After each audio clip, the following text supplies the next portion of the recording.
के दरियापुर विधानसभा के दिल्ली चकला विस्तार के अंदर बहुत वक्त से लोगों को पानी की समस्या है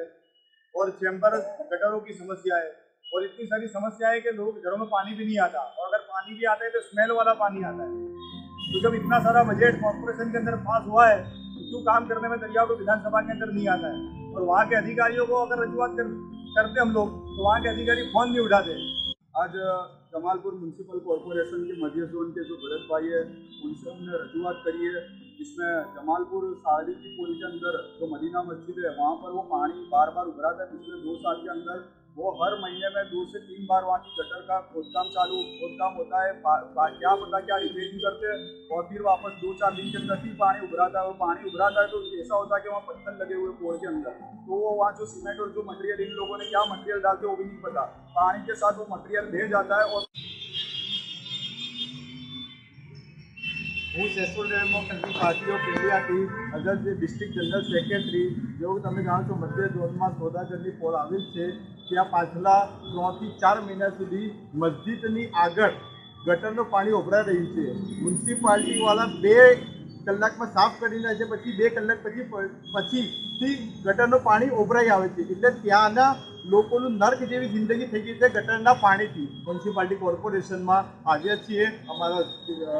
સ્ટેટ સેક્રેટરી છે, અમારા ડિસ્ટ્રિક્ટ મેમ્બર છે, અમારા ડિસ્ટ્રિક્ટ બીજા મેમ્બર અઝરુદ્દીનભાઈ પણ છે। आज social democratic party of India SDPI की तरफ से SDPI की टीम अहमदाबाद कॉर्पोरेशन म्यूनसिपालिटी के ऑफिस के अंदर आई थी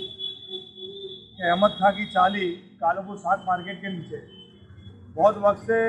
चैम्बर की गटर लाइन की प्रॉब्लम है, जिससे वहाँ के लोगों को बहुत तकलीफ पड़ रही है। कोर्ट ऑफिसर को भी हमने रजूआत की है कि जो भी ये मामला है कि ड्रेनेज लाइन का मामला है और चैम्बर का मामला है, इसको जल्द से जल्द निकाल करने में आवे और जल्द से जल्द वहाँ के लोगों को प्राथमिक सुविधाएं देने में आवे। जय हिंद, जय भारत। जय हिंद, जय भारत। आज जमालपुर म्यूनसिपल कॉर्पोरेशन के मध्य जोन के जो भरत भाई है उनसे हमने रजूआत करी है, जिसमें जमालपुर साड़ी की पुल के अंदर जो मदीना मस्जिद है वहाँ पर वो पानी बार बार उभरा था। पिछले 2 साल के अंदर वो हर महीने में 2 से 3 बार वहाँ की गटर का खोदकाम होता है। क्या पता क्या रिपेयरिंग करते हैं और फिर वापस 2-4 दिन के अंदर फिर पानी उभराता है और पानी उभराता है तो ऐसा होता है कि वहाँ पत्थर लगे हुए पोल के अंदर, तो वो वहाँ जो सीमेंट और जो मटेरियल इन लोगों ने क्या मटेरियल डालते वो भी नहीं पता, पानी के साथ वो मटेरियल बह जाता है और पत्थर उबड़ खाबड़ हो जाते हैं। गाड़ियों में आने जाने में भी तकलीफ पड़ती है, सुबह के वक्त पानी बह करता है और दूषित पानी पूरे मोहल्ले में स्मेल आती है। मस्जिद है मदीना मस्जिद, वहाँ पर भी नमाजियों को तकलीफ पड़ती है। सुबह का टाइम होता है तो स्कूल में जो जाते हैं वो बच्चे भी गिर जाते हैं और अकस्मात होता है। और कई बार अर्जी कर चुके, पिछले 2 साल के अंदर हमने कई बार अर्जी करी, लेकिन यहाँ की समस्या का निवारण ऐसा आएगा कि यहाँ की शायद हो सकता है कि गटर लाइन अगर बड़ी कर दे, क्योंकि बस्ती ज़्यादा है, गटर लाइन छोटी है, तो गटर लाइन अगर बड़ी कर देंगे तो वहाँ का प्रॉब्लम ये सोल्व हो जाएगा। तो सबसे पहला तो मैं ये कहूँगा कि बार बार जो आप खोद काम करके जो बजट गवर्नमेंट का वेड़फते हो और जो पब्लिक के जनता के काम में नहीं आता है, तो एक बार साड़वी की पोल जो टोकरसा की पोल का अंदर का रास्ता है वहाँ पर एक ही बार आप पानी और गटर की लाइन अच्छे से व्यवस्थित डाल के अगर RCC कर दोगे तो सबसे बेस्ट है। और अगर नहीं कर सकते हो तो गटर की लाइन बड़ी कर दो कि ये प्रॉब्लम की समस्या की निवारण आवे। और दूसरी बात ये है कि सरकारी स्कूलों के बाहर गंदगी, जो अभी डेंगू का रोगचाड़ा चल रहा है और बारिश की सीजन है, तो यहाँ पर डेंगू, मलेरिया और नवा अभी वायरस का उल्लेख भी हो रहा है, पेपरों में भी मैं देखता हूँ। तो ये जो है बच्चों की स्वास्थ्य के लिए बहुत खतरनाक मामला है। तो इसमें अहमदाबाद म्यूनसिपल कॉर्पोरेशन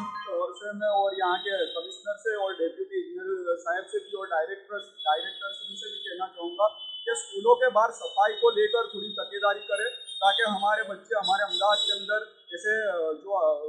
वायरस अभी जो चल रहा है चांदीपुर के, क्या पता है कौन सा वायरस, नाम मुझे नहीं पता, लेकिन ये है कि हमारे बच्चे सेफ रहे, हमारे स्कूल में जाने वाले बच्चे सेफ रहे। तो एना माटे पण हमें मुलाकात करीने रजूआत करी है साहेब ने। અને બીજી વસ્તુ કે જે વારંવાર જે રોડ ખોદકામ કરીને પાછું નવેસરથી એક રોડ બની ગયા પછી 6-8 મહિનાની અંદર સાળવીની પોળ, ટોકરસાની પોળમાં કોઈ બી વાયરિંગની લાઈન નાખે છે કે પાણીની લાઈન કે ગટરની લાઈનથી પાછું ખોદીને એમને મૂકી દેવામાં આવે છે। તો મારી સરકારશ્રીને અને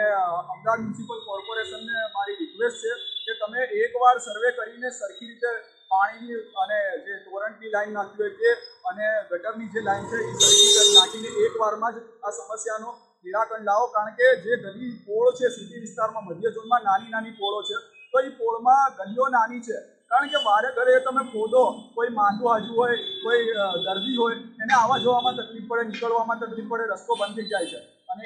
અઠવાડિયામાં દર પોળની અંદર, અઠવાડિયા 15 દિવસની અંદર એક જગ્યા તો ખોદકામ કરેલું જ હોય છે. તો ગવર્મેન્ટનું બજેટ છે ને જનતાને લેખે લાગતું નથી. તો આ વાત પર મધ્ય ઝોનના અધિકારીને પણ અમે રજૂઆત કરી છે.